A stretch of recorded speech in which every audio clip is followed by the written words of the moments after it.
Lance Videos is in the kick or in the Rumble chat. Lance says, "Yo, chat, do you think Kai hates me now that I like Israel?" Lance, you became a propagandist for the Israeli government. You took a trip to Israel. You know, credit to you. You didn't kiss the Western Wall, but you are running cover. You take a trip to Israel, which you make appear innocuous, right? Like not at all of consequence of an issue. You're going to visit Christian holy sites. And what is like the product of that? Cam Higby goes live and starts, running defense for the war in Israel. And then Lance, you're producing content like debunking the USS Liberty incident, which is, pretty universally agreed upon to have been intentional. So that's, Lance, I think we might be switching up on you a little bit, Lance. Lance says, "Brother, I love America. It's not a propaganda trip. I'll tell you about it." Lance, it's not about it being a propaganda trip. It's about the fact that you, as a result of the trip, are now producing propaganda for the Israeli government, which is likely what they wanted you to do. What's your Rumble, Kai? It's KaiClips. No spaces, no nothing. Let's just check this out. We'll give him a fair shake. Here it is, fellas. This is his response to Ella Malding. A lot of old names here. Here's Lance Videos responding to Ella Malding. Hashtag Israel, hashtag Hamas, hashtag Palestine, hashtag Gaza, hashtag IDF, hashtag truth.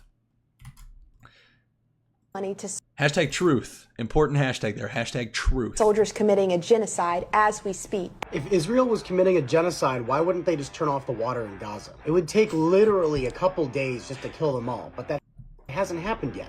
I wonder why. That's like a crazy, Lance. That's a crazy response. If Israel was just trying to kill all the Gazans, why wouldn't they just drop a bunch of nukes on them? It's like, what? Lance, I'm sorry. Arguing that there are more efficient ways to systemically and systematically starve and what would you call it? Dehydrate? Starve, I suppose, is a word that you can use even for, you can starve people of water. Can you? That's an interesting English question. What would you call that? Withholding water from them. Just because there are more efficient ways to murder people is not sufficient evidence to argue that any kind of systemic or systematized starvation is not occurring. Just because there are ways to do it more lethally, more effectively, does not mean it is not occurring. Which, by the way, hey, Lance, you know what you sound like right now? You sound like a Holocaust denier. Why would the Nazis use gas chambers? Why would they go through the trouble of cremating everybody? Why would they do that? There were much more efficient ways of killing people. Why would they have them work? Why would they have them in work camps? Like, I hate to use the same paradigm when talking about this issue. But Lance, you understand that that's, to the argument, like the people who do, question the events, the historicity of the Holocaust, they use your same argumentation, which is ironic. I'll get you on in just a second. I do want to watch through this. I want to watch through this video, though. I won't be long, I promise. No, you can take all the time you want, but I'm going to watch through your video first. We'll let the chat decide. The retirement of the same soldiers that torpedoed the USS Liberty in 1967 with the sole intention of killing everyone on that ship to get America to back another one of their wars. If Israel wanted to destroy the USS Liberty and sink it down to the bottom of the ocean, that would have happened. Those jets were coming from Egypt. Hold on. They've already been on a bombing raid. They need... That is music from your video. What music is that? Is that the Doom soundtrack in the back of your video? To go back and resupply their equipment. Why wouldn't Israel just send the planes from Israel unmarked to destroy the USS Liberty? Those planes were marked with the Star of David on them. They were obviously Israeli jets. If they really wanted to destroy them and blame it on another country, you think they would put an Egyptian flag on those airplanes? Whilst it was 100% Israel's fault in not identifying the ship, it was still an accident. We are subsidizing... That is not the historical consensus. The historical consensus and the perspective of the people who were involved, who survived the attack, is absolutely not that it was an accident. That is absolutely not the case. The killing of 20,000 children dead in Gaza. The IDF is not killing children. This is honest, Lance. I'm gonna keep it a buck with you. I want to keep it a buck with you, bro. The optics on this video are crazy. The optics on this video are so crazy. It's like, it's like Ella Moulding is like, the IDF has killed 20,000 children, and then it cuts to you in an IDF shirt. The doom music starts playing, the boom, ba-da-da-doom. It's like the heavy metal rock music, and you're like, the IDF is not purposely killing. It's like, when Israel drops these bombs, they first send pamphlets on the ground to warn the people in the area, get out of this area, it's going to be bombed. Then they send out text messages, ding, this area is about to get blown up. Is that before or after the phone that those people are using blows up? They drop a dummy bomb on that area, so there's no doubt in anyone's mind the bomb is going to be dropped. And then they send the real bomb. This is what happens in the meantime. Hamas turns the guns on the people, pushes them into this certain area, records them dying from the bomb that was sent by Israel. Whose fault really is it? Is it Hamas's fault that's aiming the guns and forcing the civilians into these areas? Or is it the IDF that we're... This is like crazy propaganda work, dude. Where did you learn this stuff? Who told you this stuff? Who is informing you what Hamas does, pushing civilians into like a site that's going to be bombed? Also, if this were the case, it's pretty reasonable to, because I imagine.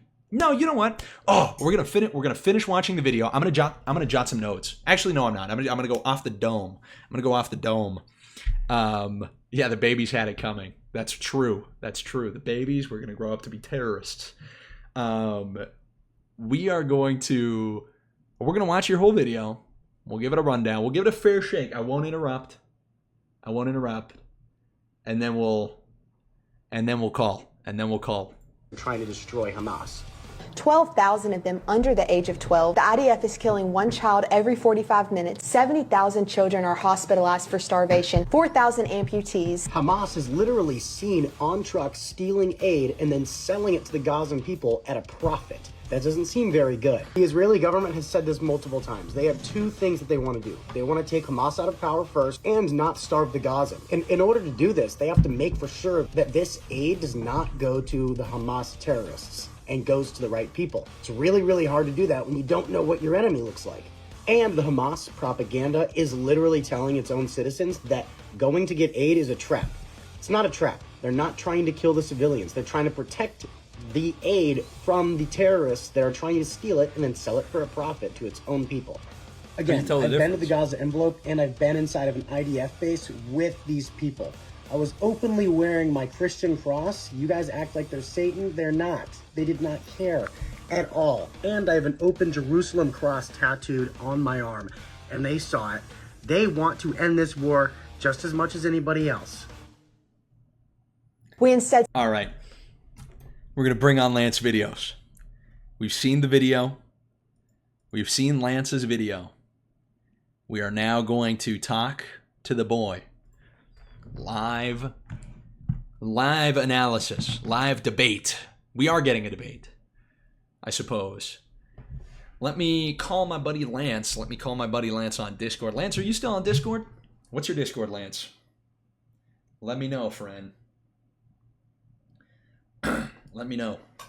We'll hop into a call. You can discuss the video. We'll discuss all sorts of things. I'm excited. We got the main scoop here. AFF Funhouse. Let's freaking go, dude. Let's freaking go. Good to see you in the chat, my friend. Long time no see, man. Getting on my computer. Sounds good. Lance, I'm ready. You can pop up with your camera. Without camera, you have to have your voice at least. But your handsome face with the IDF shirt, preferably. Yeah, I'm very interested. Yo, let's flip and go. Thank you, bro, college student. What a legend. Hey, it's me. Hey, did I send that super chat to myself? Broke college student sent $5. Isaiah 11:13. Ephraim shall not envy Judah, and Judah shall not vex Ephraim. Talking about the state of the millennium. These trips to Israel exemplify Ephraim's envy of Judah. True. Very real. Very real. Hold on, let me turn up the volume as well of the TTS. All right, now it's a little louder. It's a little louder.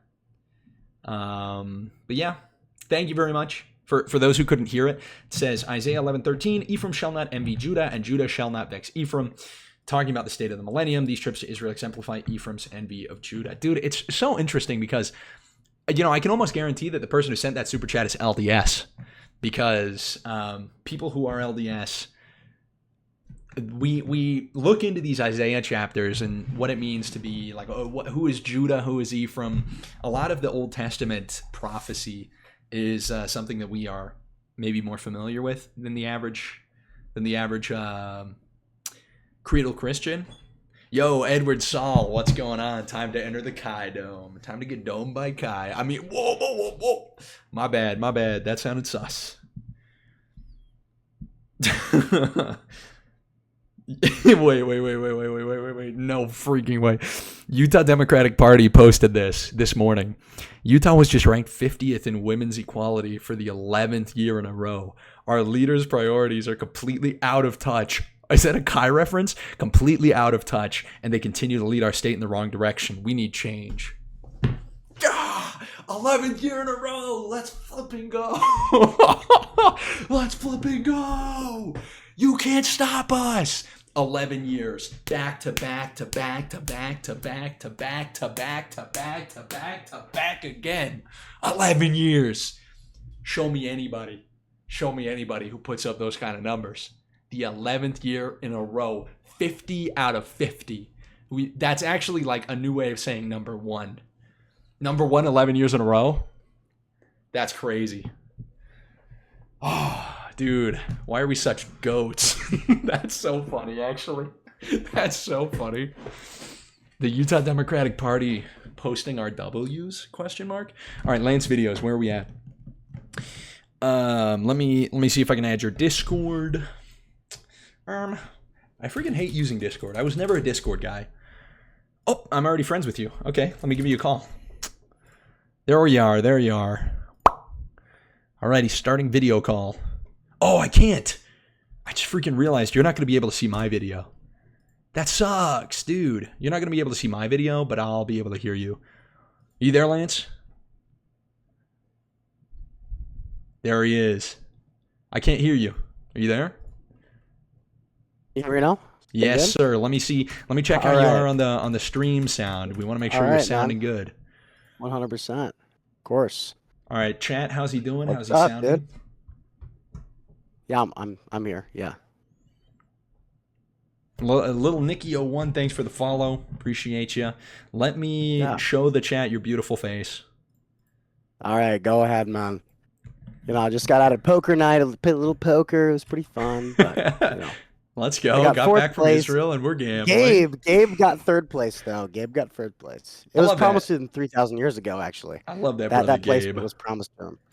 I love that brother Gabe's Gabe. An awesome guy. Yeah. You know, if you see him, tell him I said hi. What does he think of your trip to Israel?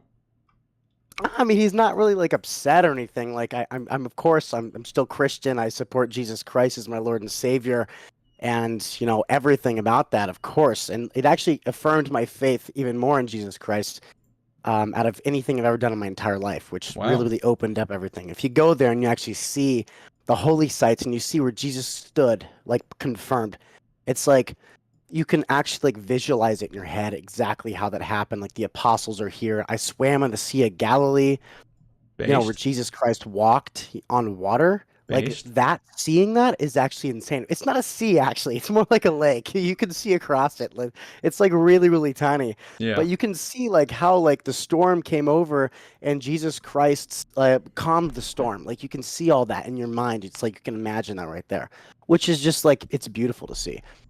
But like I'll tell you more about the trip and everything before we start talking. I don't want to get all the way into like the politics real quick, but I want to talk about Christianity for a second. If you like. Because I want to say I have no qualms. I have no qualms with visiting the sites, the Holy Christian lands. sites. In fact, I may have the opportunity to do so sometime soon. But you should take it. You should take the opportunity. You don't have to listen to the people and what they say. But I came with this as a a guy who didn't really support Israel really at all. I didn't really want to send any aid whatsoever to Israel. And I came to the trip and, I visited every single holy site. It was amazing. And now I want to And give them I all went, my money. no, I don't want to give them more money. No, come on, bro. So, like, we actually got into an active archaeological dig site. So this is where, the ancient Israelites used to walk towards the Ark of the Covenant in the black ones? temple. I'm sorry. I'll be more serious. No. I'll be more serious. Yeah, keep going. Yeah. Keep going. Yeah, so the ancient Israelites used to walk on this path, and I'm walking this path for the first time. It's not open to the public at all. We got special access, and we were walking on this. This is the first time ever. Jesus Christ confirmed walked on this to go to the Temple Mount and go to Jerusalem into the city. It's beautiful. You could rip up ash from the ground because it's active archaeological dig site. Rip up ash, and they go, only biological matter can burn into ash like this. So what you're touching, after I already touched it, they go, what you're touching is wood and human remains. And I'm like, whoa, this is insane. Like, obviously it's like almost 2000 years old. I think it happened in like 70 AD. So after Jesus Christ died, when they burnt down the city. And I'm touching this. I'm like, this is history in my hand right here. It's insane. And they're building it up to be more like a museum once it's open. Then we walk through the gutter all the way through this tiny little hole, all the way through, all the way up into the Western Wall. We climbed up. We saw the Western Wall. And that's where I made the video that I'm like, it's a big, beautiful wall. There's no illegals here because it's a big wall. I made a joke, because obviously we don't like illegals. We don't like legal immigrants either, of course. But it popped up. I'm like, wow. And then we see a little hole in the wall, on the Western Wall, a little bit of hole. And then everyone's like, oh yeah, that's the hole where Muslims say that it's super funny. It's retarded, actually. Muslims say that Muhammad parked his flying donkey there. Oh yeah. Yeah, that's a great way. It's like 30 feet up. Yeah. Muhammad parked his flying donkey there. It's such bullshit. Do you believe that donkeys talk? No, probably not. What? What do you? Is this a trap? Is this a trap question? Yeah, it is. I got you. What No, Lance, where'd you go? part of the Bible? Oh, there we go. My bad. Not in the Mormon, stuff. Just regular. The OG. It's in the Old Testament. It's let me find you. It's in the book of Numbers. Yeah. Let me find you the Please verses. inform me. I would love to hear it.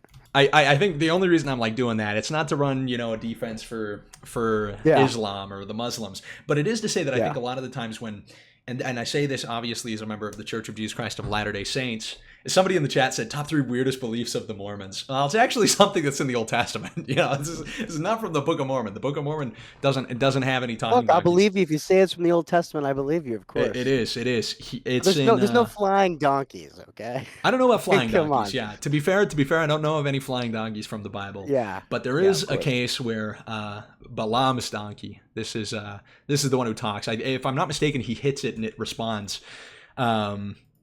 The angel of the Lord as well, censures him. It says, and the angel of the Lord, this is Numbers chapter, 22? Yeah, 22, verse 32. It says, and the angel of the Lord said to him, why have you struck your donkey these 3 times? Behold, I have come out to oppose you because your way is perverse before me. The donkey saw me and turned aside before me these 3 times. If she had not turned aside from me, surely just now I would have killed you and let her live. And where's the part where the donkey talks? Hold on. It says, then the Lord opened the mouth of the donkey. This is verse 28, a little earlier. It says, then the Lord opened the mouth of the donkey and said to Balaam, what have I done to you that you have struck me these 3 times? So the donkey talks to his master, Balaam. But anyway, that's just to say that I think as Christians, we ought to be careful when we do these kind of look at how silly this other religion is. To be honest, it's like there's plenty of things that exist within our canon that are interesting. If it spoke, through, a divine power, yes, in the Christian, theology, of course. But like Muhammad flying to the moon on a flying donkey is ridiculous. I mean, I think everyone can believe that. Just like, that's just like Enoch City being lifted up and translated to heaven. I mean, but you gotta be real with Islam. Like most of that shit is just totally gay. Hey, so hey, no S word. Hey, no S word. Come on. No S word. You're most right. Of the crap is mostly gay. There we go. That's better. Look, let me continue with the trip, and then we'll get into the nitty gritty here in a second. I don't want to keep you for too long or anything. You're not keeping me for too long at all. I started the stream recently, so I'm happy to have you for all the time I can get. Of course, of course. So we went through Jerusalem. We went to the palace where King David was, Mhm. and it was confirmed there by in letters. Like they had a scroll, they had a stamp with wax.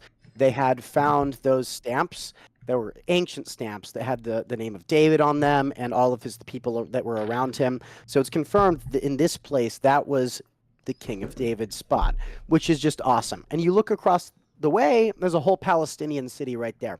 So Palestinians in these areas can walk freely into Israel and out of Israel, which is completely opposite what I'm told online. These people can go in and out as they please. But the thing is, Israelis with Israeli passports cannot go into these Palestinian cities because they do not allow them, because they are judged and they have their own little small governments in these tiny little cities around the Jerusalem area and the West Bank and all this kind of stuff. We drove through these areas in a bulletproof bus, not for the sense of that they'll shoot us, more of the sense of that they'll throw big rocks at the buses because they don't like Israelis at all. So we're driving through these areas, and you look to our right. We're going to Shiloh, where Hannah had prayed for Samuel, if you know, right?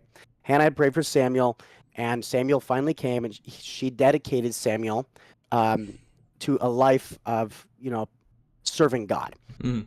I think everyone that knows the Bible knows that story. And we went to Shiloh. We actually got to see that. But on the way, we saw a Palestinian town that was just literally it was like LA. Like these people had the most massive houses I've ever seen in my entire life. It was massive. And they were telling me the culture about the Palestinians in that area.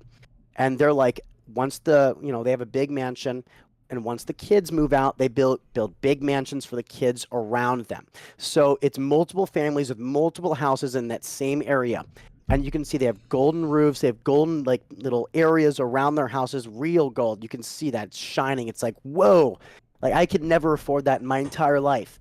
And the people in America say these people are under some sort of complete pressure by the Israeli government, and they're poor and they're living in disgusting like crap, my bad. And it's completely opposite of what I'm told. What's the city called? Whoa. I can't think of it, but if I could find it on a map, I will send it to you soon. I can ask exactly the route we went. But we did go to a Palestinian gas station. We went to all these different areas as well. We traveled through. We could see the valleys and vast places where David and Goliath had fought, which was just mind changing. Like you could imagine right here in this valley, that's where they fought. And the Philistines come from the word Palestine, so Palestine, it just changed over time. And I guess the Romans really named that way back then. Palestine after they destroyed the temple because they wanted to destroy the Jews, Judaism back then. So they burnt down the temple and all of Jerusalem so they could take out the Jewish religion back then. And they renamed Israel, or I guess Judea at the time, Palestine. And it was insane. Like just seeing all the history and everything. We can go through this valley, and it's called the Valley of Thieves. And we drove through here, and they said there were snipers here not too long ago that were shooting down cars and killing people. And you can see the ancient stones where people used to sit down and throw bows and arrows at people and hijack them. And we also went to the Golan Heights, where Saul, the apostle Saul that turned into Paul, had walked from Damascus, right? The apostle, right? He had walked from Damascus, down to Israel. And then that's where he became blind, right? And he had to go to a certain house to become, he could see again. And you can imagine him walking through these areas. Actually, no, it wasn't. It wasn't Peter that he found. It was who was it? It was somebody else. I don't think it was Peter. It wasn't Peter. I don't think it was an apostle at all. I don't think it was a disciple. Really? Yeah. Hold on. It wasn't like one of the 12 apostles. It was, if I'm not mistaken. It wasn't an apostle. Dude, why am I tweaking on this? I'm tweaking on this as well, which is really, really weird because I was just told this a week ago. It's just blanking on me. Somebody in the chat's going to say it before we pull it up. Probably. Yeah, who is he commanded to find? Acts 9. Let's go. He needs to find... Bruh. Sorry, this is like going to bug me until I find this. It would bug me too. bro, why is it like you would think with AI they'd make it a lot easier. To find Bible verses, Yeah, right? Yeah, exactly. of course. It's insane. Try to look it up on Google. Ananias. There we go. Thank you. Yeah, Thank you, Ananias. exactly. So, and then I believe he rubbed like mud on his eyes, right, or some of No. the sort, right? No. What happened? What happened? He had the laying on of hands. So Ananias, having the priesthood, laid his hands on Paul and restored his sight. Saul, and then he became Paul. So, yeah, which is really, really cool. You can imagine it. Like, I was closer to Damascus because I was at the Syrian border than I was to Tiberias, where I was. And I also went to Magdala, where Jesus Christ was confirmed to preach at a synagogue. He went to the synagogue and he preached the word of God, obviously, of Jesus Christ to this certain synagogue. And you can see the exact spot where Jesus was. It's like, whoa. That is like he was right here, and Mary of Magdala was right here as well, and you could see the whole town. It was a fishing town, so they would salt fish and they would clean them and they would sell them. It's like a snack spot. If you're traveling from Damascus down, you'd go through Magdala so you can get some fish so you can eat on the way. Like it's a gas station or convenience store back then, like ancient, which is really, really crazy to see. We also went to the Church of Peter, where Jesus Christ had talked to Peter about, I believe it was, he said, "Do you love me?" And then Jesus Christ said in Hebrew, You're talking about the Church of the Holy Sepulchre? No. Church of the Holy Sepulchre is in Jerusalem. That's in Jerusalem. Which one did you guys go to? We went to the Church of the Holy Sepulchre. Yes, we did. But we also went to the Church of Peter. I believe it's called the Church of Peter. It might be a different translation, but it's on the Sea of Galilee. It's right there. Oh, I think I know the one you're talking. Is that the one where they have the three fish? Where they have the fish mosaic, or not mosaic, but they have not the mosaic. It's a church, and it's where Jesus Christ walked up the steps, and then he talked to Peter. He said, "Peter, do you love me?" And then Peter was like, "I love you as a brother." And then Jesus was like, "No, do you love me? Like, do you love me?" And Peter was like, "No, as a brother." And that went back and forth a couple times, translated from Hebrew into Greece and all these other kind of languages, but kind of like that's how it was in Hebrew. And it was really cool because like right there on the sea, that's exactly where it happened, where Jesus Christ said, "Guys, take the fishing nets and throw them on the other side." And then they caught all the fish. Remember that? And awesome story. I was right there. And then if you go up across, outside of the, Church of Peter, you walk out and you turn to your left, and that mountain is exactly where Jesus Christ turned those few fish into a couple thousand when he was preaching. Like the Sermon on the Mount, like that's pretty sick. That is very epic. You can see it. I will say, I don't know if my biblical memory is failing me. You're talking about the encounter that he has with Peter, like relative to what you were just talking about. It's the feed my sheep kind of discussion. Yeah, I guess that there's a bunch of different translations and whatnot, but I'm unfamiliar with the one where it's like I love you as a friend. That might be. It's a Hebrew translation of it, so it's a little weird to describe. But it was right about there. And then you turn to the left, you see the Sermon on the Mount. It's like, wow, like Jesus Christ was right there feeding thousands of people out of a few fish. Just crazy miracle. And then we went up, down to Jerusalem. We walked through the Shuk. We saw a bunch of Muslims, Jews, Christians. There's actually two Christian quarters: the Armenian Christian quarter, the Jewish quarter, and then there's the Muslim quarter. There's two Christian quarters and one Muslim quarter and one Jewish quarter in Jerusalem. So there's a lot of gates. There's a lot of cool stuff. We went to the Jewish quarter. I bought 5 rosaries right next to the Church of the Holy Sepulchre. I didn't know it was right next to the Church of Holy Sepulchre at the time. Next day, we went to the Church of the Holy Sepulchre. We went to where Jesus Christ was reportedly died and buried, and it was awesome. You could see like graffiti from crusaders on the walls of the church. I took a picture next to it, actually. Graffiti from crusaders. It was amazing. So we went through all this historical biblical stuff. We saw all of this great Christian ancient history. We saw tells, which basically is ancient Jerusalem, Jerusalem again, conquered, destroyed, conquered, destroyed. So like this is Jerusalem. This was the ground level at the time, and now the ground level's way up here. So we were underground a lot of the time. It was going in and out and twisty, whatever. Saw the craziest crap. didn't kiss the Western Wall. Everyone says you got to kiss the Western Wall. Nobody kissed the Western Wall. Basically on my Did trip, Emily? except for Did Emily Saves America kiss the Western Wall? I don't know, because the Western Wall is actually separated from male and female. So there's a wall between the males and females. So I If couldn't you had see to it. place a So I don't know. bet, if you had to bet, what would you put the She's not odds really at? she's not really religious, so I would say probably not. I'm not sure. And If you she's had not to, really that religious. if you had to like place the odds. Look, Also, if somebody's not religious, why take a trip to Israel? someone's not religious, they're probably not going to kiss the Western Wall. I didn't even ask her. I have no clue. Why would a But non-religious person take a trip the to whole Israel? thing is like, it's ancient history, man. It's like one of the most interesting places in the world. And one of my favorite places in the world now is Jerusalem. It's so cool. I walk up to a Muslim guy that's selling crap in the Muslim quarter. I'm like, "How much is this?" He goes, 300 shekel. I'm like, it's too much shekel for me. He goes, "Okay, 250 shekel." I go, 50 shekel. He goes, no. I go, 55 shekel? He goes, nah, 120 shekel. I go, 60 shekel or I'm going to leave. And then I turn away, start to leave. He grabs me with the arm. He goes, 60 shekel, good. These people try to scam the shit out of you. You gotta talk to them, which is really, really funny. That's how it is we in most talked to a countries. bunch- That's how it is like in Germany when Yeah, I have the it- Turkish it's- people in Berlin trying to sell me like Oh, World War II yeah. memorabilia. I mean, like, I'm like literally like, I believe Jesus Christ is my Lord and Savior, and you believe in a flying donkey. What are you doing, buddy? I'm gonna win every single time. So, Were there any this- Jews selling Christian memorabilia?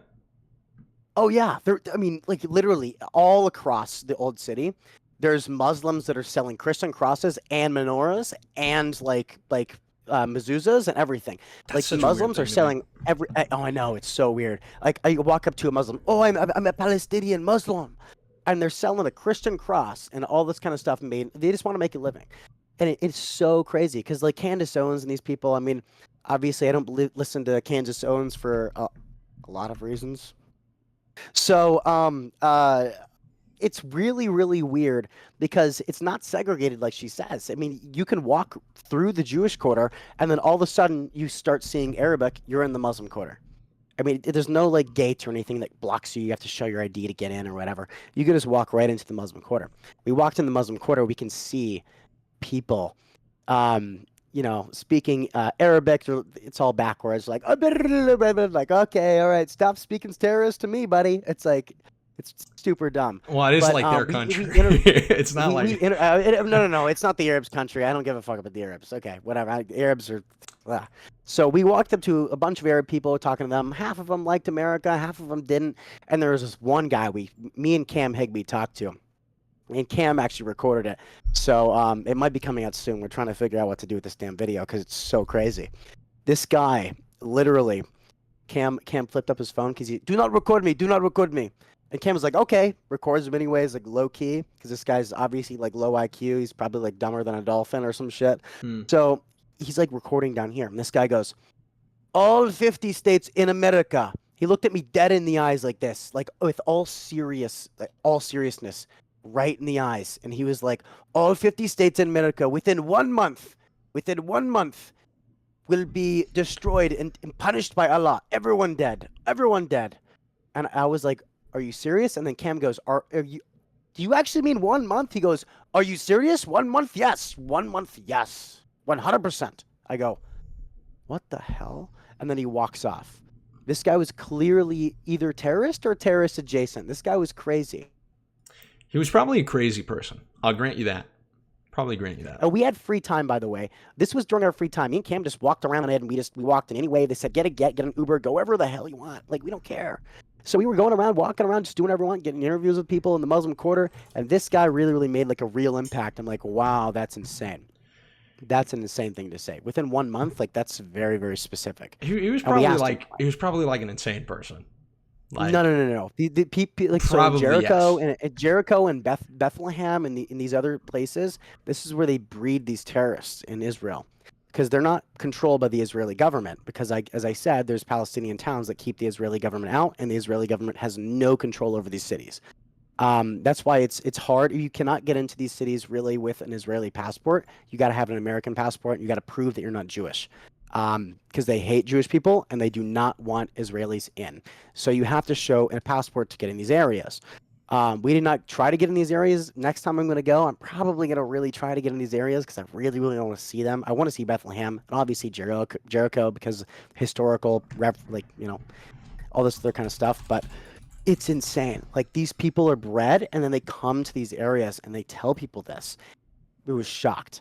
And then, we went to Tel Aviv. We had a great time. We went down to the Nova site where October 7th happened. Disgusting crap. There was 2 missiles that were, launched at Israel while we were there. Luckily, we're fine. Both were intercepted by the Iron Dome. I hope the Golden Dome is much better in America, because we need one. Obviously, if Israel gets one, we need one as well, because, fair is fair. We pay for all their shit. We went to an IDF base, and we couldn't record anything because a lot of stuff was classified. And we saw American equipment everywhere. We saw Humvees and all this other kind of stuff. And we talked with this Israeli soldier, IDF soldier, really, really cool guy. He was sitting there taking zins. He was chill. And he showed us like underneath, like where they train in Hamas, like functional tunnels and stuff to take out the terrorists. And it was hot as hell down there. And that's like 20 feet underground. And actual Hamas tunnels, they're about 250 feet underground, and they're like 10 times hotter. And that's where the hostages are, and that's where Hamas lives. And Hamas lives down there because they took over those tunnels that were made for the civilians to get under so they couldn't be bombed and killed. But they took those tunnels under so the terrorists could be safe instead of the people, which is, again, another horrible thing that the terrorists are doing to the Palestinian people that are in Gaza. Of course. Now, the thing is, these people, I saw videos of these people. I'm gonna give you hearts. just like a couple of minutes, by the way, and then I do want to ask some questions. I got to give you some course, pushback of course. about several Of course. things. Go ahead. No, I want to give you some time to wrap up. What were you about to say? I was just saying, we saw videos, legit videos. They're not faked or anything. You could see literal dead people, and it was just actually disgusting. I did CGI for years. I mean, there's no way this is CGI. It's just gross and disgusting. You can see necks that were turned around, bent back. There was broken arms, broken legs of just people that were younger than me and you, by the way, and they're 1-to-1 left. Oh no! Of America. So the Nova Festival was supposed to be and was right next to the Gaza border in the Gaza envelope, and they wanted to party with the Gazans at one point. That's why they made the festival. I want to party with you guys. I want to make peace. And what the Gazans do? They come in, they mass rape and murder them, and in the most disgusting ways you could possibly think of, ripping out their hearts and eating them, and killing children and destroying these people. I've seen all the videos. I've seen charred people in cars. I've seen people get. I saw this is the worst. This is one of the worst things I've ever seen. This girl that was probably 22, 21, sitting down, begging for her life. Please spare me, on her knees. And this Hamas guy, casually reloading his gun. She's begging. He doesn't say a word. Begging. Please spare my life. Boom. With no remorse. Walks away. Mm-hmm. And then he goes into a fridge. He opens up the fridge, grabs a Coca-Cola, drinks the Coca-Cola. No remorse in his fucking face. Mm. And you see these people call their mothers. It's on video as well. You can see these people calling mothers. It's all in Arabic. It's all translated to English as well. These people are like, "Mom, I just killed 10 Israelis. What do you think?" And their moms start crying. Tears of joy that their kids have just committed mass murder. Where are these videos being taken? I don't know if I missed that context. So most of these videos are actually taken by Hamas. So Hamas had used GoPros on their heads and on their chests to record this to brag for the first few days. And then after the first few days, they copyright striked all the videos. So you can't see the videos anymore. You have to have special access to grab these videos and actually look really, really hard online. But we got special access to see these videos. And the reason why the Israeli government won't release these videos is because there's a lot of people in Israel that have friends and family and like their mothers and children that were murdered and raped and disgustingly destroyed in these attacks. Like, imagine your mother got killed. Would you really, really want her face out there just getting completely violated for everyone to see? I mean, don't think you would. wasn't it the case though that Israel like was publishing like what ended up not being the case, like beheaded babies or babies like in ovens? Like, wasn't that being published, and wasn't that an attempt to drum up support? I never saw a baby in an oven. I don't know if that's true or not. I'm not going to say no, but I did By my see. understanding, that ended up not being true. But it was a claim that was being made. I said I don't know if that's not true or no, but I did see burnt alive babies with their parents with them. Okay, in so cars. let's say So you saw that because there was a special privilege that Israel had, like they had special access. They showed there's a you lot. guys There's a lot this. of things that they can show you, and a lot of things they can't show you. So who did they show these videos to? You literally have to go to Israel to see them. Okay, so if you go to and Israel, the only reason why they don't show them is because it you would have be to get sensitive. It special would be access bad to for the it. families. It's like very I private. mean, like I would like if my mom got raped, murdered, and her body violated Yep. in multiple disgusting ways, do you think that I would want everyone to see that? No, probably not. I No, would probably say not. no. I don't want people to see my mom be like that. So I mean, why do they show Israel it then to like influencers? they don't show it to everyone. It's very, very specialized. Well, who they show it to? They show it to a very, very few amount of people. But like who? So basically, I don't know who all they showed it to. Like, I'm not an expert. But on they showed it to you.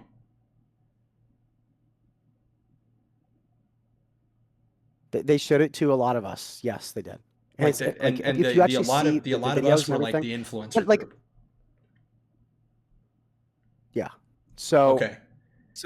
so the thing is with these videos and everything like that, they were all basically open when October 7th happened because Hamas had posted them all over the internet. So a lot of people have already seen a lot of these videos, and a lot of pro-Palestine people say they're not real, but they are real and they're disgusting. Okay. And it does not mean to say that you should be killing children. What do you think, Lance, about Gaza. like what is because I understand maybe there's dubious documentation because of like some privacy issues. Yeah.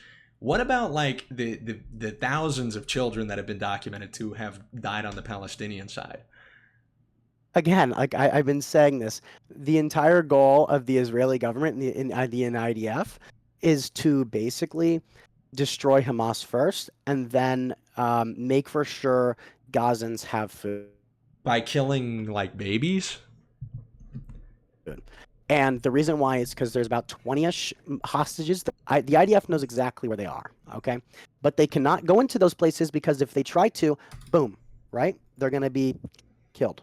So it's a very, very sensitive situation, and a lot of people don't understand. It's not like just send SEAL C6, set them in right now. They have hostages. They're going to be killed immediately as soon as you walk up. So they have to kill the people on the surface first, and then they like have to the go babies. And people, no. The people as in terrorists, and you know what I mean. Don't be dishonest, okay? No, hold on. Sorry. Okay? It keeps lagging. Again, it keeps lagging out a little bit. Okay. It keeps lagging out a little bit. Okay. But no, Lance, like I understand what you're saying, but there are thousands of children who are documented to have died on the Palestinian side in the West Bank. Do you have the same amount of moral outrage about that as you do the ones you're describing? In the West Bank, thousands in the West Bank. Thousands. You know what the West Bank is? Well, not just the West Bank. Like over the course of the conflict since October 7th. Okay. Wait. The West Bank is not in the conflict.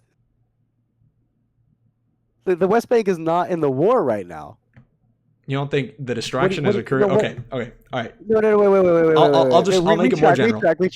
Okay. No. Let me go back. Yep. You just said the West Bank. Where's the West Bank? Don't even look it up right now. Put your hands up. I want to see this. Mm-hmm. I want to see this. Do you want me to point to a map? Geography-wise, where's the West Bank? Like on the Is western? it near Tel Aviv? Is it near Golan Lance, Heights? Is it Lance, near Jerusalem, or this is it near is Gaza? Lance. Where is it? This is a No, no, really no, no. weird. You just said You're thousands of interrupting me. babies You're in the West interrupting me. Bank. You're No, no, no. interrupting I me. want to You're hear you. I want interrupting to me. hear you. I want to hear you. Hold on. I rephrase because that's probably not the most accurate thing. Over the course of the No, conflict it's in not at regions all. affected, It's not at all. thousands of children have died because of the Israeli government. And your shift has been, well, can you tell me where the West Bank is? Dude, you're displaying more moral outrage over where I can place the West Bank on a map than actually the thousands of people that have been recorded to have been killed by the Israeli government, Lance. Listen. There's no moral outrage. Where's the West Bank? What do you want me to show you? The West on a Bank map? is not in Gaza. It's not even near Gaza. It's actually right next to Jerusalem, and there's no war in Jerusalem. There's no war in the West Bank, and there's not thousands of babies dying. Which is why, Lance, 2 minutes ago, I remade my claim because it was inaccurate. Okay, to what? Okay, good. I just told you that. Now, can you respond to my question? Okay. Do you have the same amount of moral outrage about the thousands of Palestinian children who have died over the course of the conflict since October 7th? Yeah, it's horrible that Hamas is literally forcing these kids to die. Dude, They're crazy. Terrorists. That's crazy. So you believe that the IDF is purposely killing these people? No, I think that the Israeli government really does not care what kind of casualties this conflict is incurring. And proof of that, by the way, is the fact that they refused to respond in a prompt manner when the October 7th attacks were occurring. What's the justification for that, Lance? Why did the Israeli government under Netanyahu refuse to deploy troops for hours knowing that this attack was occurring? Why does one of the most technologically and militarily advanced countries in the world hold off on responding to a terror attack that they know is killing innocent Israeli civilians? Why do they do that? First of all, the attack happened on Shabbat, so that was on Saturday. Saturday morning, this happened, okay, on October 7th. Shabbat, like 90% of the entire country does not use their phones in Shabbat. Nobody uses their damn phones. So nobody's on their phones or anything. Only a certain select amount of people have their phones available. And it's really, really hard to get available with a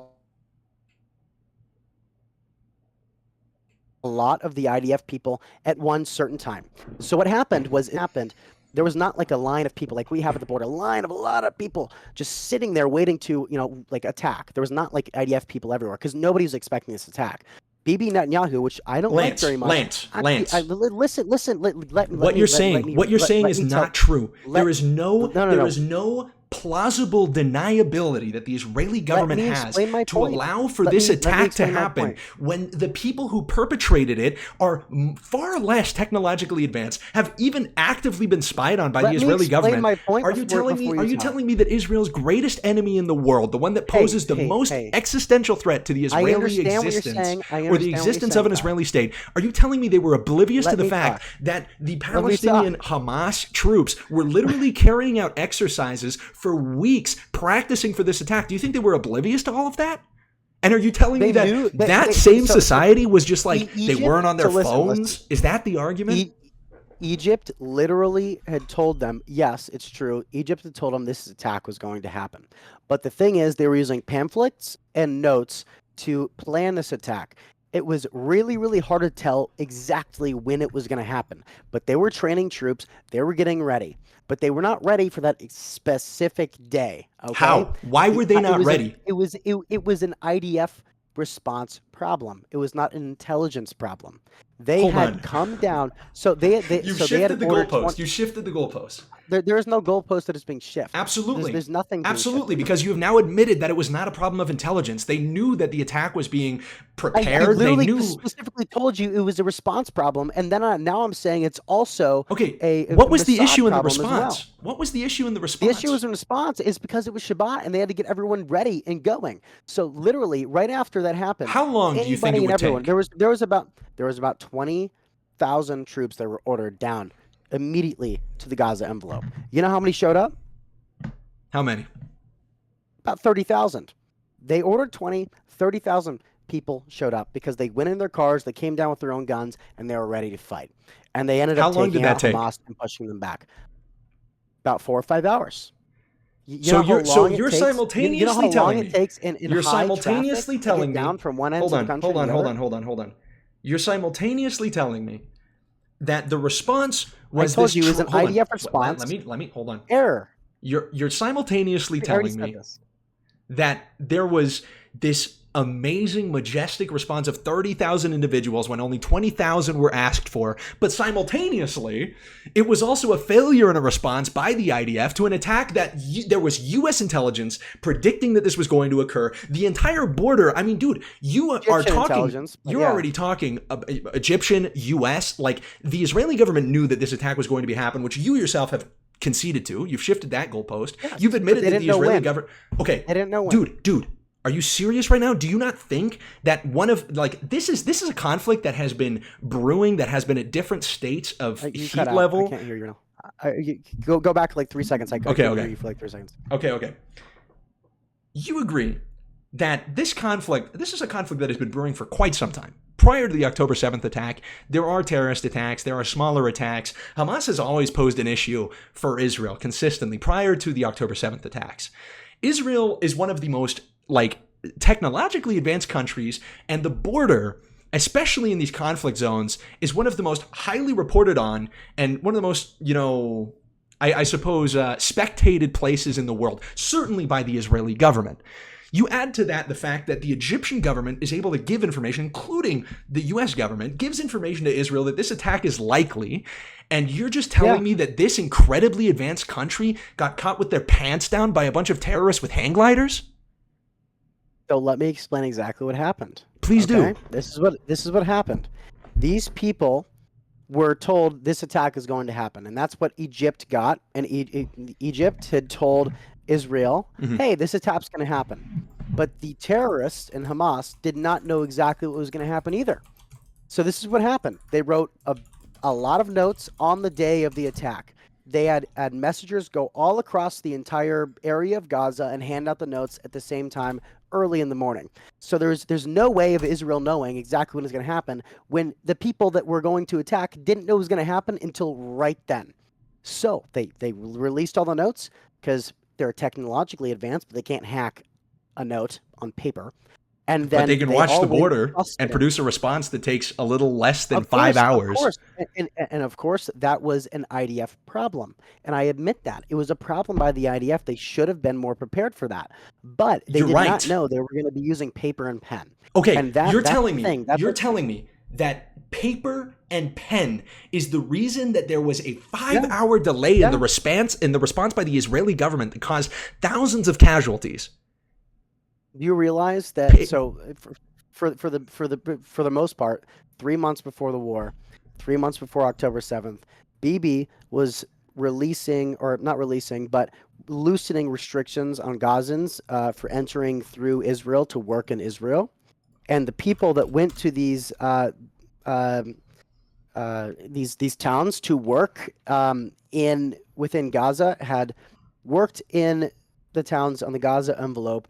And they recorded, the areas and where to go and where to kill people. And then they came back and then reported back to the terrorists with pen and paper. And they had memorized the places because they had worked there. And then when Hamas wanted to attack, they sent out those notes, which you cannot hack notes. And then they attacked. Israel had no clue when it was going to happen, but they knew it was going to happen, and they only got a short notice. So once it happened, IDF was not prepared, which I agree, they should have been prepared. It was not prepared, but it happened anyways. Because those people, the Hamas was prepared to trick them. And oh my gosh, they're most technologically advanced spies in the entire world. Yes, they are. Of course they are. Everyone but they got fooled by pen and paper. But they were literally warned several days in advance. They were warned several days in advance. This is, by the way, this is not. Are you saying that the Jewish people just wanted their people to die, 1,500 of them? I think Bibi Netanyahu absolutely saw it as an opportunity to remain in power. I think he absolutely sees it. And the October 7th attacks, like the thousands of casualties on the Israeli side, he absolutely is using that as a justification for the thousands and tens of thousands of deaths on the Palestinian side. I think he absolutely withheld a response because it would give him further justification for perpetuating the war. Absolutely. And I think, hold on. And I think that is way, way more likely than just this idea that you're describing, that one of the greatest, most technologically advanced militaries in the world, which was able to come up with 30,000 soldiers when only 20,000 were asked for, somehow got fooled by pen and paper despite having US and Egyptian intelligence given to them days prior. We're not talking about like the Hamas like selecting a day in 10 years. We're not talking about a random selection of numbers that decided when the attack was going to occur. The trainings were literally seen. There's video of the preparations for this attack in the weeks and months prior to it, and days prior to the attack there was information given to the Israeli government, and you're telling me it was Shabbat and their phones were off. That's ridiculous, dude. That is way less likely. I already told you it was way more than that, but then now you're ignoring that. No, you didn't. You said that you said that pen and paper fooled them. Yes. You said that it was Shabbat, so many of their phones were off, and that it was just an IDF error. One of the most sophisticated militaries with the most technologically advanced and one of the most spectated borders and conflict regions in the world was somehow stunned by pen and paper. That's what you're telling me. And you're telling me that that is a more likely reality than Benjamin Netanyahu, who finds himself in a political hot seat trying to justify perpetuating a war and his own occupation of the government. That's what you're saying to me, that Israel just they wanted their people to die. I'm not saying that, but I think they absolutely knew that it was going to give them. Hold on. There's a huge difference. There's a huge difference between wanting your people to die and being able to use a good tragedy for your political goals. And people do that all the time. So do you know how the Israeli government works? I mean, I just kind of described it, right? At least one facet of it. So what is their legislation called?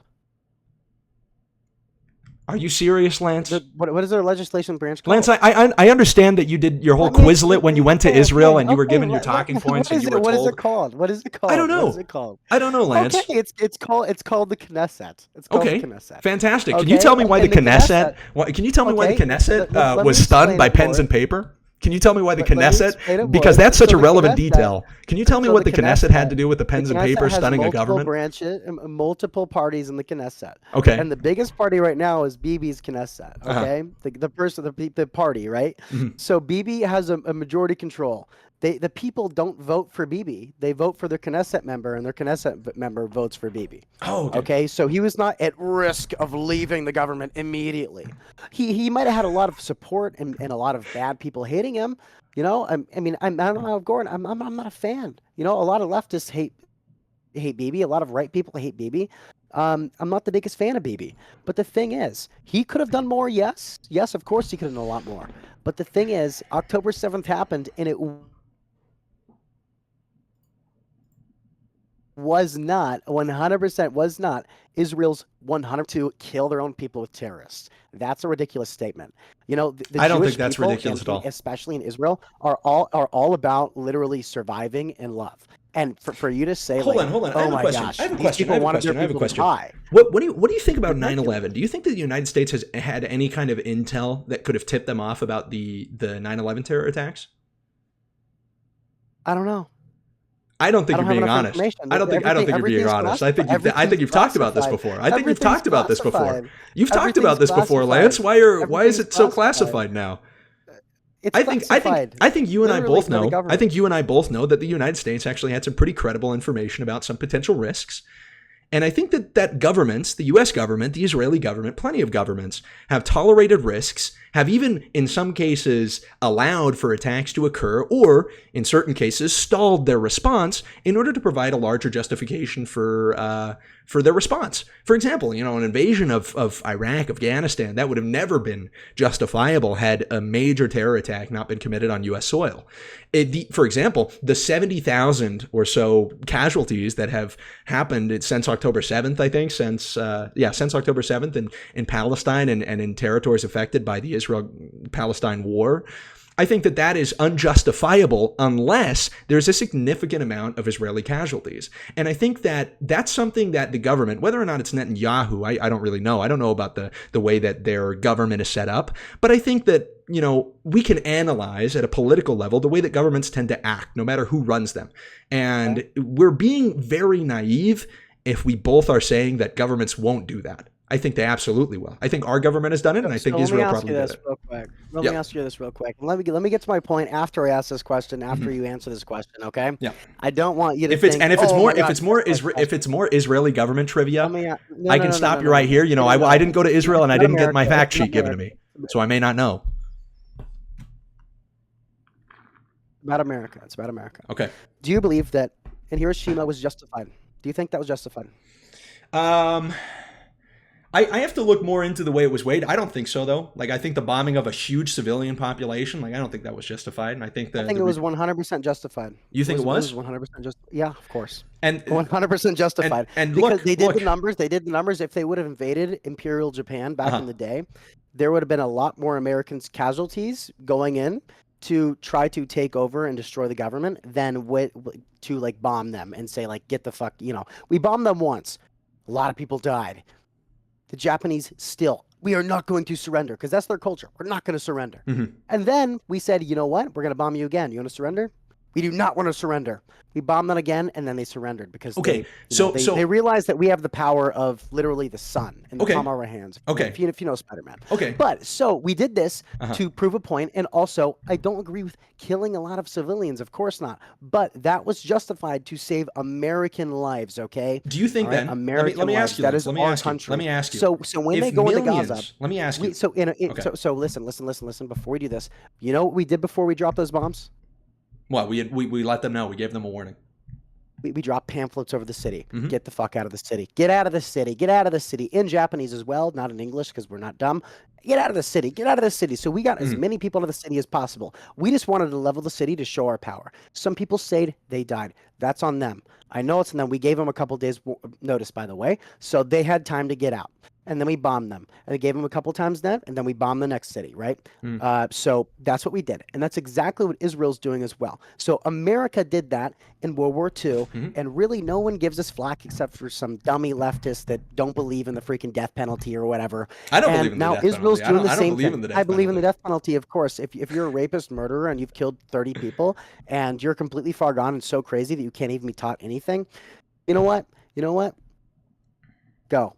So basically, the Israeli government flies everything, and as I told you earlier, they're trying to save as many people as possible, but Hamas is pointing the guns on the people enforcing these areas and killing them, and that's why there's so many children and women deaths. And the thing is, so if I were to order, for example, Kai, I would never do this to you because you're my brother, I love you, and Appreciate Jesus it. Christ, okay?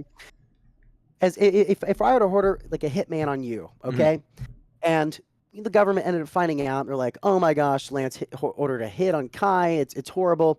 They would charge me for murder, okay, and the hitman as well, okay? So they would charge me for murder. These people are pointing the guns on the people, their own people, and forcing them into these areas that they know that this bomb's going to drop. And then they blow them up and kill them. And then they record this as propaganda to show you there's civilians dying and it's all the IDF's fault. It had nothing to do with us, Hamas. Oh, no, we're innocent people. The Palestinian people are innocent. Of course there's innocent people in Palestine. Lance, these people are getting forced into these poles. Lance. What? Do you not believe that it is possible that the Israeli government is using some videos that were similarly procured as a means of encouraging you and other influencers to support their cause in a war? Like this idea of looking at dead civilians. That Hamas is doing the same thing as well? Sure. I think both sides are doing it. Absolutely. Yeah. Well, yeah, of course. The only difference is that, there's like a 1 to 10 difference about October 7th, in the amount of casualties. Well, of course, because Hamas is pointing the guns on these people. Of course there is. I mean, literally, of course, they're literally pointing the AKs. If you're pointing an AK at you, women and children are not pointing AKs, Lance. No, they're not. I'm talking about Hamas. Hamas is pointing AKs at the women and children to go into these areas that are confirmed to be bombed. No, and then when they get bombed, I would love to see a substantiation of that didn't come during an influencer trip to Israel. I would love to see a substantiation. Oh my gosh! No, so seriously, you think, dude. You think they're not pushing propaganda on you? Hold on. You see the I didn't say red, that, Lance. I red didn't say there's What are you not talking propaganda about? being pushed to me. Hamas What I'm is telling killing you, these Lance, people. what I'm telling you, Lance, is that I haven't taken a trip to Palestine and I haven't taken a trip to Israel either. What I'm telling you is that I was not privy to private information that the Israeli government can't show to everybody because it's like really graphic in nature and that it would be offensive to the people whose families have been affected. But they were willing to show it to a bunch of influencers who, despite not kissing the Western Wall, they did know were going to go on TikTok Live and debate people about how Israel ought to be defending itself, and whatever number of casualties are occurring in Palestine are totally justified by the fact that there's like, I don't know. Do you think Israel should be defending themselves? Do you think that? Yeah, but I don't think that defense, steps up to 70,000, casualties of women and children. I don't think that thousands of children that are being died are justifiable. Who's killing these women and children, though? I just told you who's killing these women and children. What you told me is probably what you heard on the influencer trip, and it's something that I have yet to see established or supported by any legitimate source. These people are terrorists, and they want to kill you. Okay, and they Lance, want to kill Israelis. Let's get back to your prior hypothetical. I like your hypothetical of the nuclear bomb, right? And admittedly, something is very different. Admittedly, something is very no. It's my turn. It's my turn to give you. It's my turn to give you a hypothetical. Would you not want to destroy them? It's my turn to give you. Well, let's build off of that hypothetical actually, because it's important to get to the point of what is possible, what is justifiable for you. If Israel is at the point of being overrun, are you in favor of Israel using nuclear weapons to defend itself? They don't need to. Are you in favor? But hold on. That's not how a hypothetical works. They've got this under control right now. Would you be in favor of it if this were the case? It's logistically possible. Like it follows logically. Nothing I'm saying is impossible to assume in a hypothetical. If it was the case, would you be in favor of Israel defending itself with nuclear weapons, possibly ending millions of Arab and Palestinian lives, and Israeli lives for that matter? I mean, that's a pretty good question, actually. It is actually. Yeah. So, okay. Well, let me pose you this question. Can you answer first? If the Muslims and Palestinians gained the arsenal of Israel, what do you think they would do with it? If the Muslims and Palestinians gained it? Yeah. I don't know. They gained all the nuclear and power of Israel, and they gained it. What do you think? What's the first thing you think they would do with it? They would probably take up a pretty similar position. They would probably take advantage of having nuclear bombs, and they terror all over the entire world. No, I don't think that's the case. I don't think that they would recklessly. Okay. So I don't think they would recklessly commit terrorist attacks. No. They ran into these houses and in these people's places and these people's homes that were just peaceful people, and they ripped open their hearts and they ate their hearts and they killed and destroyed people. Dude, what do you think they would do? That is total. Lance, that is total atrocity propaganda. Are you paid? Are you paid by Qatar? I'm not. Are you paid by Qatar? Are you paid by Muslims? Lance, Brotherhood? Lance, how about this? What's the always say we're Qatari paid by influence? Israel. What's the I'm not Qatari paid by influence in the Israel. United States, Lance? Why don't you tell me that? What's Qatari influence in the United States? The Muslim Brotherhood pays for American colleges to promote anti-Israel sentiment. Hey, Lance. Okay, yeah, no, I'm actually familiar with this, Lance. Hey, where are those American colleges, Lance? Are they in America? What do you think? They're not. They're actually not. You look like an idiot. Where are they? They're satellite campuses that are in Qatar, you idiot. Oh, no, that's bullshit. They're okay, look it up. Look it up. As well. Look it up. They're definitely in America as well. Okay, look it up. I'll look it up. Let me see. Look up which colleges. Look up which colleges are being funded by Qatar. Look it up. And then look up, tell me where they are. Tell me where those campuses are.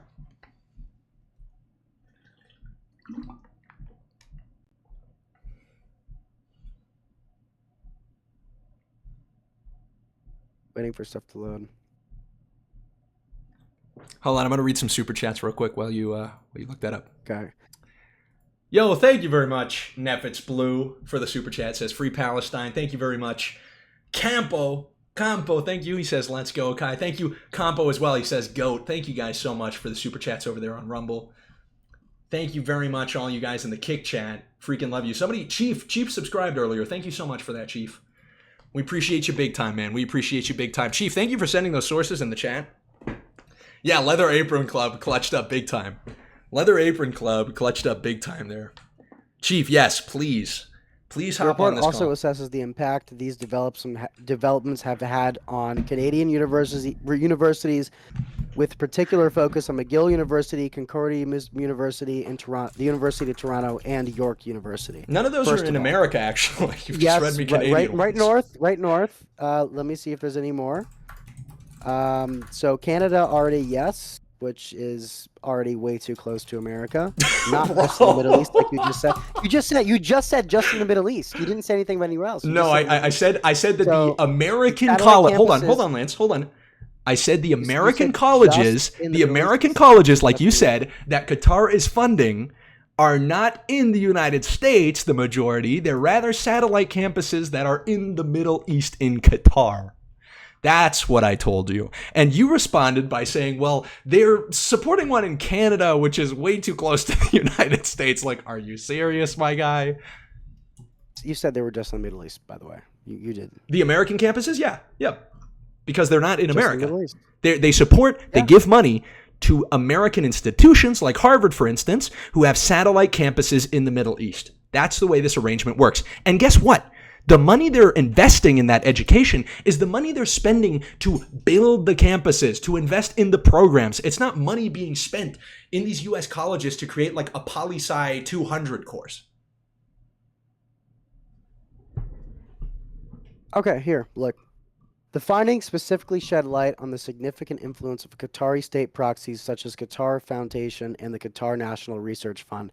These entities are used to mass direct Qatari government investments in U.S. universities as a part of Qatar's soft power strategy of buying influence in the West. Are you reading from the ISGAP? Wait. ISGAP research shows that The Institute for the Study of Global Anti-Semitism and Policy.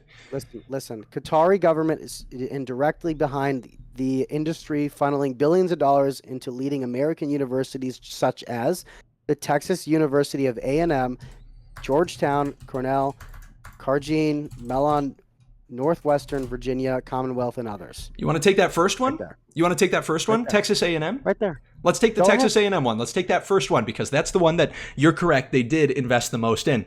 Let's look that up. Let's look up Texas A&M Qatar. Texas A&M University at Qatar is an engineering college located in education city Doha, offering students cutting-edge engineering education, hands-on experience, and global leadership opportunities. If Qatar is investing billions of dollars in an education Texas A&M associated school in Doha, they're spending it on infrastructure. They're spending it on building the college, investing in the programs which are in Qatar. Is it still not Is it still not worrying that they're investing? Absolutely in not, dude. American What they want is an association with a U.S. college, but they're building it in Qatar and they're spending their own money to do it. For example, that's like the way that Qatar spends money on U.S. weapons. It's not like they're being given U.S. weapons for free. That would be worrying. And there are actually some very interesting foreign engagements, and there are some very interesting relationships that we have as far as the kinds of arms and defense that we supply to other nations in the Middle East. I'm sure you can guess which one. But Qatar actually pays for the weapons, and we give them to them, which is a totally normal relationship for a nation to have with the United States. What's the second college? Let's look at the next one. Maybe Texas A&M is an anomaly. In addition, What's the next one? according to the agreement, the Qatar regime, based on contract with A&M, has access to sensitive student information, which could violate acceptable United States practices as well. You understand that in order for a student to be enrolled, they have to have access to that data of the student? Do you want you want the Muslim Brotherhood have access to American stuff? Dude, the students terrorists. consent to sharing their student information because they're going to a satellite campus. That's how a college works. Do you think they should have access to any of this kind of stuff? Absolutely. If the student consents to it because he knows that he's going to a Absolutely, as satellite Muslim? campus, yeah, dude. Look, when you enroll in Texas A&M, you're not enrolling in Texas A&M at Qatar. You're enrolling at Texas A&M. If you choose to go to the satellite campus because you want to do Middle Eastern studies at the campus in Qatar, then you would likely share your student information with the satellite campus because that's what you do at a college, no matter where you are in the world. Okay, whatever. What's the next college? What's the next college on the list? We'll see what happens. We'll see what happens. What's the when next college on the list? Minneapolis and Dearborn are taken over. And we Okay, get let's check. attacked. Oh, okay. Minneapolis. All right. Sweet. All right. Well, let's get back to that question that I phrased you that I posed to you, because you never actually answered it. If Israel had to use nuclear weapons because it was being overrun, would you be in favor of that? Would you be in favor of ending millions of Palestinian, Israeli, and Arab lives? Let me rephrase that. Would that be? Do you think there would be a nuclear response afterwards, or no? By the other nations? No, because they don't have nukes. I mean, it would have to come from somewhere else. It would have to come from some ally. Do you believe one of these allies would, respond? Potentially, but I think it would be, if we're playing under, the assumption of like the Samson option, it would be so destructive that there wouldn't really be an enemy to retaliate against. They'd all be dead. The effects of a nuke being dropped in that region would have an effect that would basically neutralize any threat. I'm very aware of the Samson option, so if it literally had to be a nuke, then so be it. That's crazy, Lance. That is a crazy opinion. I've been told by a lot of people that are pro-Palestine that if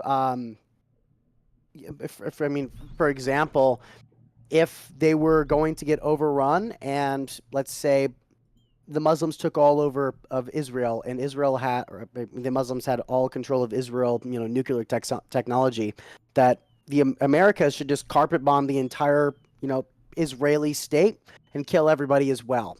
So, like, what's the deal? Wait. Hold on. I don't know if I understood that. Okay. So no. Let me ask you a question because I might be right. The way that I heard it was if the Muslim Brotherhood, if Hamas, if an insurgent force takes Israel over, then the U.S. should carpet bomb it. No. They take over Israel and they have all control over their arms, weapons, and nuclear capability. Yeah. Do you think what should be the response for that? What do you think? Let me hear. I mean, there's so many factors to look into. Like the very fact that nukes exist in this equation make this such a dangerous issue, and that's part of the issue in the region is that Israel developed nukes. They have nuclear capability, and nobody gave them the right to do that. They did so without any of the United Nations, without any other government like allowing that or being a fan of that, because they knew it would destabilize the region. And now that's the issue that we have. We have basically, it's like, well, Israel has nukes that they are willing to use basically to make the world its hostage. But if Israel's ever to be overrun, then the enemies, Hamas, these insurgent forces, would conceivably have control of nuclear capability. And that would arguably be more dangerous. That's the issue, is that, You're cutting out. Oh, my bad. Am I fine now? You're fine now. Okay, sweet. It's basically as if you have 3 people in a room, but then all of a sudden one of them gets like a gun. And that guy with the gun starts saying to you, hey man, you got to support me or I'm going to have to like unload this thing. I'm going to have to go crazy with it. And you're like, well, hold on, don't go crazy with it. That's insane. But they have a gun. So you have to, talk to them. You have to develop some kind of strategy. You have to try and get them on your side. Well, here's the issue. They can do whatever they want to the third party that doesn't have a gun because you're being threatened by their nuclear capability, right? You're being threatened by the second individual. With that kind of logic, Syria and I believe Jordan do not recognize the state of Israel as well. So they do not recognize that Israel is a state whatsoever. So it's not just Gaza; it's Israel and Syria. It's Israel or it's Jordan and Lebanon. Jordan's the only one that actually admits that Israel's a state. Syria and Lebanon do not admit they're a state. So it's not only I don't know if that's true. Gaza. Hold on. It is true. Syria and Israel technically do not have a border. If you look into it, they technically do not have a border because Syria does not acknowledge that that's a border. Because Israel took the Golan Heights in the 6-Day War. Okay, real. I thought that things had changed after Bashar al-Assad. That's why it's a dotted line if you look at the Golan Heights, because technically they don't agree on the border. Okay, hold on. There's some new information. This is what I was thinking of. I don't know if this is totally true. Okay. But this is what I had heard. After the toppling of Bashar al-Assad, my understanding is that the Israel-Syria relationships would change significantly. They didn't. Hold on. That much. Hold on. Might have changed a little bit, but not okay. 15 hours ago from the New York Times, Syria and Israel hold direct talks in Paris. Israel had just launched strikes on the Syrian capital.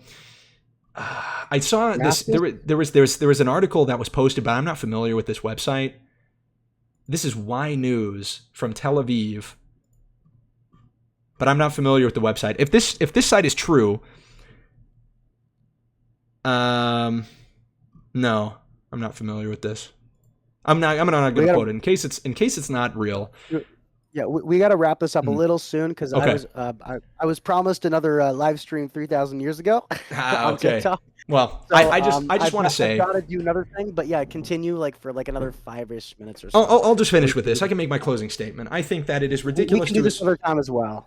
Okay, yeah. I encourage you, by the way, because frankly, I probably wouldn't have known how to respond to the recent Qatar stuff if it wasn't for a video that I watched recently, which did fantastic research into it, and it was this Leather Apron Club. Send me the video on Instagram or. I will. I hope you watch it. I hope you watch it. I'll watch it. Of course, I'll watch it, and then I'll see what I can. I can maybe make some arguments up about it, and I can maybe debate it a little better next time. Because I was just when did you watch this video? Pretty recently or now? Yeah, actually, I finished it today. I started watching it a couple days back. I finished it today. So yeah. So I learned most of this in Israel.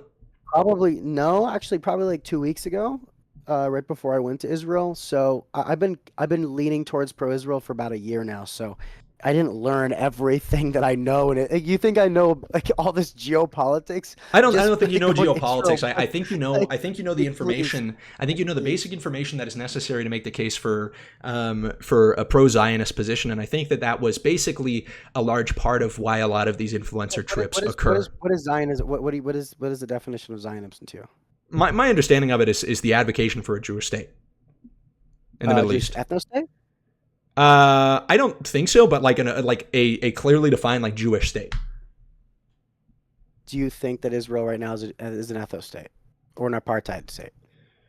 I mean, there's like pretty significant separation among it, but I don't know. I think the goal is that they claim more territory. I mean, this Greater Israel project seems to be leaning certainly in the direction of the Israeli government being representative of all the people in the region, and for example, the Palestinians not having a representative government. I think that's probably a pretty accurate reflection of Zionism. You're mad that Muslims don't have enough representation. I think that it is pretty reasonable in this case to say that Zionist occupation of, for centuries, Muslim-occupied territory is probably not great without Muslim representation in the government. I think that's legit. You know that Israel actually won the West Bank in a war, right? Just like America won. A lot of the wars, that took out the Indians and pushed them out. You can call it Indian occupation as well. Hold on. Let's talk about that. Let's talk about that.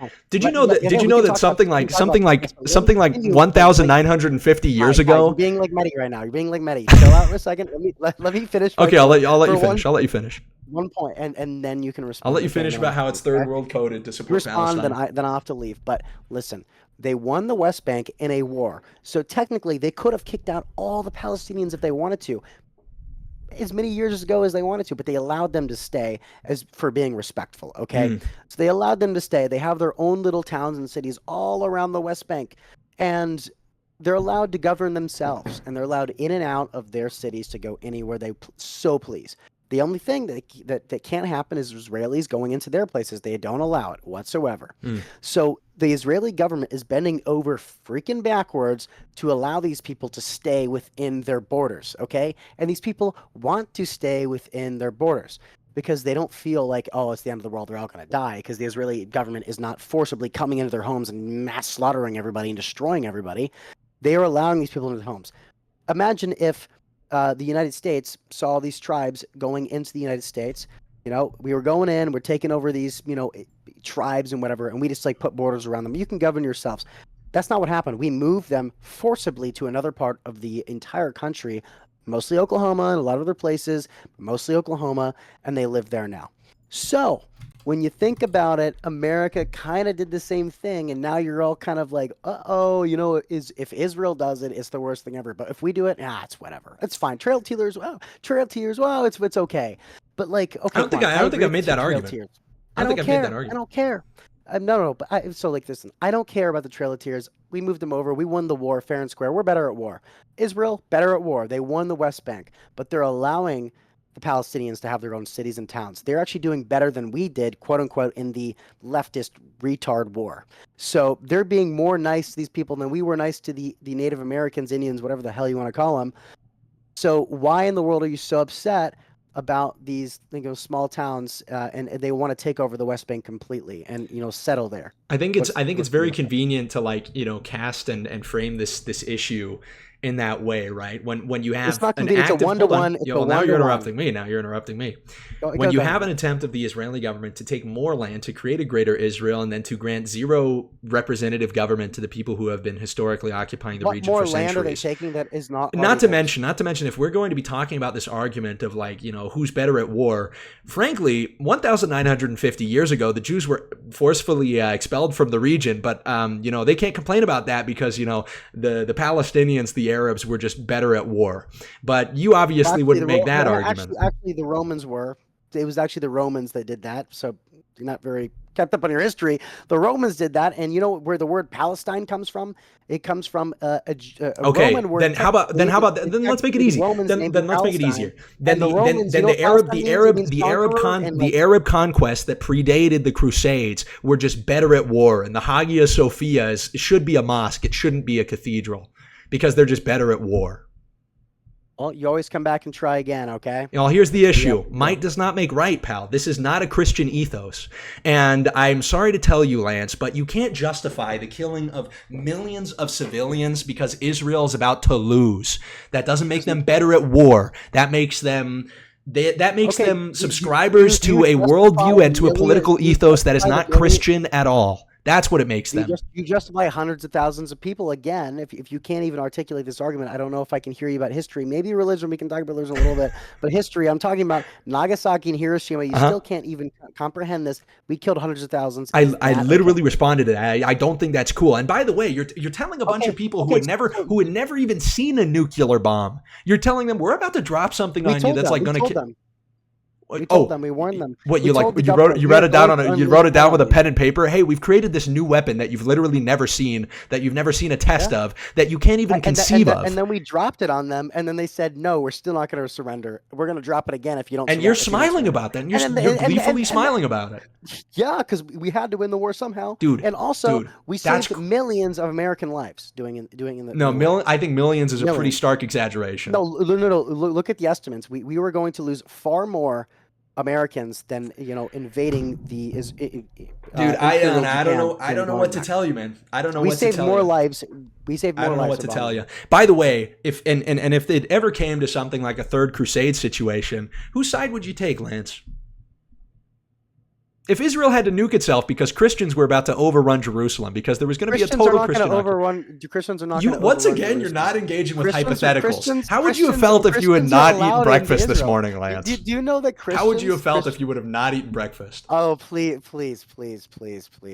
Do not go with me with the stupid fucking question. Then engage with a hypothetical.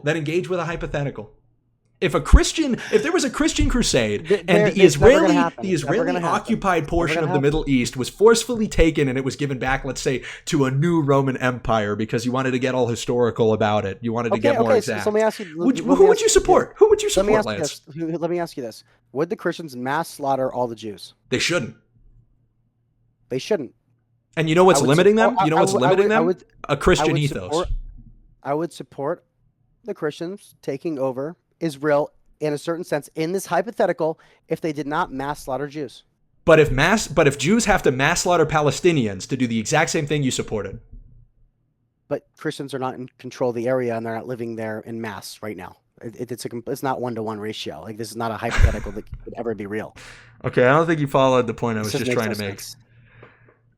What you just said is that you would be in favor of it insofar as the Christians... Are you saying in the hypothetical Christians are already there? No. In the hypothetical, Christians are taking over, and you said I would support the Christians as long as they didn't mass kill the Jews. And what I'm telling you is that the Jews are trying to do the exact same thing in the exact same territory, but you support them whether or not they mass kill Palestinians. You're saying if the Jews were in Gaza and Christians were in Israel. No. Be more specific in territories and areas Okay. then. The territory does not matter. The principle is what we're describing. What I'm testing is your You're saying ability if to apply a Christians are consistent attacking moral Israel, standard. makes You're no not sense. applying a consistent moral standard because you've applied a separate one to each interaction. Where the people are in the equation doesn't matter. Let's say there is an insurgent Christian force that's threatening Israel. Israel, and you're saying you would support the Christians in that conflict. You would not support Israel defending themselves at all costs. You would support the Christians. And you would support the Christians only as long as they are not mass murdering the Jews. Well, how about this? Let's say that because you believe this is the case, you believe that Palestine and Hamas and the Arabs are trying to forcefully take back what they believe is their religious heritage. Right Now, this is not the typical you've war. This is you have now versus good guys. suspended your moral qualifier. Now you support Israel no matter what they do. Whether or not they kill millions of people, you'll still support them. That's why it's analogous. They have not killed millions of people, and they won't. But if they did, you'd support it. If that's what it took to secure the Israeli state, the Zionist state, you would do it. It's not to support the Israeli and Zionist state. This is what I'm saying this entire time. They have a nuclear arsenal, and they have a lot of missiles. If the Muslims get in control of these missiles, everything's fucked. And whose fault is it that they have missiles? Whose fault is it that they have nuclear capability? Whose fault it is? Whose fault is it that we have nuclear missiles? Whose fault is it that Russia has nuclear missiles? The UN did have missiles back then. We both came up with missiles at the same time. Who cares? Okay. Who did Israel get the intel for the development of their missiles from? Who did Israel get that information from? America. How did they get it? They stole a ship in the Mediterranean Sea. Okay. Now you understand why the comparison of the United States for the first time ever developing nuclear capability is a little bit disanalogous with the way that Israel subversively took nuclear secrets. Yeah, back in the 70s? And you still support them. It is the fruit of the poisonous tree. In a bad way? Absolutely they have. They constantly do. Nuclear missiles. Absolutely, they constantly do. They constantly do. How have they used the nuclear missile? Have they launched as a latent threat? Have we used a latent threat missile? Of course we have. Yeah, of course. We're America. Yeah. Hold on. The difference is you're being disingenuous. No, I'm not. The way that the United States, other countries, is like, if you bomb us, we're gonna fucking nuke you. The way that the United States, if Israel does the same thing, they're a bad guy. Makes no sense. So what if? Okay, how about this? Why shouldn't Iran get nukes then? If Iran does it, they're the bad guys. When Iran gets nukes, they're the big bad guys. The first nuke they get, they're gonna launch it. That's such BS, dude. They're such literal BS. Terrorists. They want to kill people. This is such propaganda, dude. That's crazy propaganda. You really think Muslims aren't going to launch the first nuke when they've committed 99% of all terror attacks in the world? Like, what are you talking about? No, I don't think so. And I think a lot of those terror attacks have been sponsored by, these Arab countries because they feel that their hands are completely tied as far as retaliation goes because there is a neighbor of theirs, an enemy of theirs in the Middle East that has nuclear weapons and they don't. And they have no way of protecting themselves. That is exactly why a lot of these attacks have happened. Israel hasn't launched the nukes because, they choose to be nice. We haven't launched our nukes since World War II. I'm so glad that my life and the life of millions of people depends on the Israeli government's ability to be nice. And our ability to be nice as well. No, we are the United States of America. We use nukes as a deterrent because we were the ones who originally developed them, and we use them in the Cold War as a deterrent alongside Russia. We are trying as a country. Hold on. We are trying as a country to go through nuclear non-proliferation. We are working with Russia and other nuclear capable countries in order to reduce the amount of nuclear weapons in the world. But that becomes a lot more difficult when you have these rogue states like Israel and the Middle East who steal secrets and develop their own nuclear weapons, seriously complicating the ability for non-proliferation. Do you know how many nukes Israel probably has? Not even like they won't disclose it. They won't disclose it. I wonder why. I wonder why they won't disclose it. America's nukes, Russia's nukes, they probably have like 3 or 4. Actually, we don't know actually because they won't tell anybody. Because they're not supposed to have There's them. not enough land. There's not enough land in Israel to put as many nukes as we have. There's not enough land in Russia to put. All right, the argument is going this way. So my ending statement today is that I am in full support of the IDF right now, and I believe. What about the video of like the IDF troopers like raping well, I can actually say it. What about the IDF soldiers raping a woman and like several of them covering it up so it wasn't spotted by cameras? So that was not a top-down decision. Those people were tried and they were put in jail for that. So don't you think that we could probably extend that same amount of courtesy to Hamas, which is even more disorganized?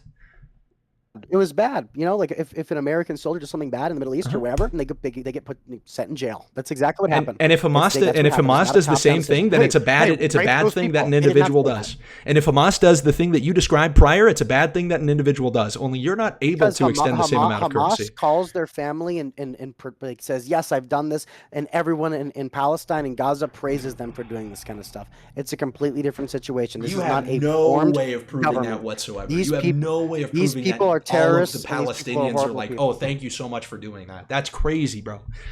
Do you not understand how? Do you not understand how like not level? They are raised from birth to hate America, hate Israel, and perform acts of terror. If you look at these people in their actual schools, they are given plastic AK-47s to practice with. They're killing Americans and Jews. So that's my final statement. Okay. Hamas is horrible. Okay, we should take them out, destroy them. And try to save as many lives as possible. I know there's a lot of hypotheticals and crazy stuff, but my personal statement is that Hamas should be destroyed and the civilians should try to be saved as much as possible because we don't want as much innocent death as possible. Okay? That's my final statement. All right, sweet. Well, I'm going to send you that video. I think that a Christian ethos is probably the most important thing when we're dealing with these kind of conflicts, and it's the only thing that can truly save the world. But I'm going to send you that video I was talking about. I hope you watch it. I hope it shifts your perspective, and I appreciate you. I appreciate you for coming on. You got balls. You got balls to come on. I can't say that I'm a huge supporter of the I don't hate you, Kai. We always have a good debate. We always have a good debate. I mean, you can't see it. I'm giving you a heart. I hope you see the light. I hope you stop supporting the mass murder of millions of people. It's not mass murder. It's not a genocide. But all right. All love, everyone. You have a good night. Praise the Lord Jesus Christ, and have a good life until I see you again. All right. Have a good one, man. That was something. That was certainly something. Hey, well, you can't say you didn't get a debate today.